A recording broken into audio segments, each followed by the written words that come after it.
Kakain na naman?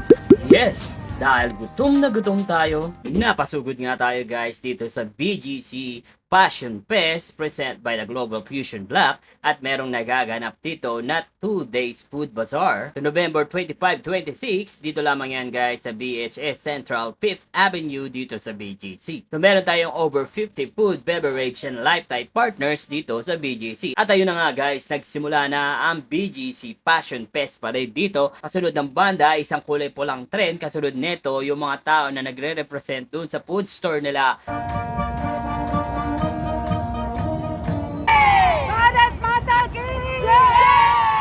At ayun na nga guys, iba't ibang bansa ang representative dito. Kabilang na nga dito ang bansang Poland.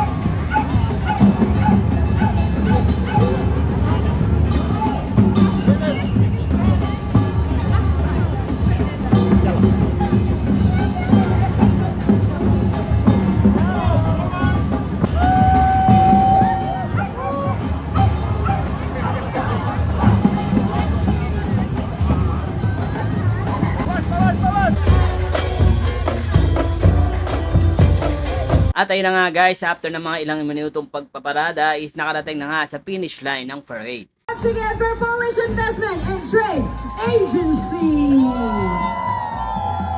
And now we've got Korean Culture Center. At ayun na nga guys, ang dami ditong pagkain na pwede yung pagpilian. Depende na lang guys kung ano yung trip yung kainin.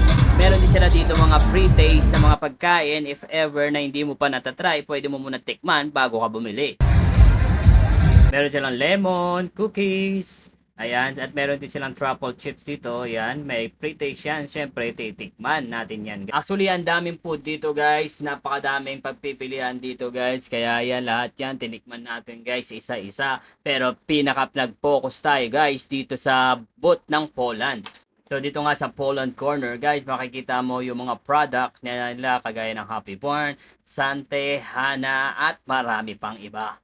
At ito nga yung best seller na food sa pagkain sa Poland. So ito, binibenta nila dito yung food ng Poland. Ayun, meron silang fresh milk dito. Ayan, yung born milk na tinatawag nila. And of course, yung mga palaman na Lactima. At meron din sila ino-offer dito na fresh smoothie na may iba-ibang flavor. May royal apple at marami pang iba guys. Fresh na fresh to. Try nyo guys, napaka-healthy nito. Ano, hanggang nood na lang ba kayo? Titikim na yan!